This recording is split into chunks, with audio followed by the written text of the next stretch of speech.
تفتكر ايه اللي حصل لما عمال المعبد الكرنك كانوا بيحفروا وفجأة الأرض اتفتحت تحت رجليهم؟ سنة 1904 وجد الأجران نفسه مع مساعدة العمال إن كان في عامل بيحفر الفاسة بتاعته طلعت صوت غريب.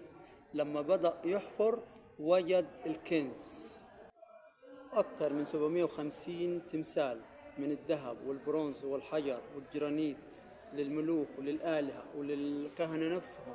أكثر من 17 ألف قطعة من البرونز. أول ما وجدت الخبيئة كل البعثات الأجنبية جت تجري على مصر، جت تشوف الكنز الجميل، الكنز اللي فتح حضارة جديدة لمصر. كل علماء الآثار قالوا إن لما الكهنة وجدوا البلد بتقع في وباء، قرروا إنهم يحفروا مكان ويرصوا فيه كل التماثيل دي للآلهة علشان يمكن في يوم ترجع تاني للنور. وفعلا جاء اليوم اللي رجعت تاني فيه للنور ونورت أرض مصر وأرض الحضارة المصرية كلها.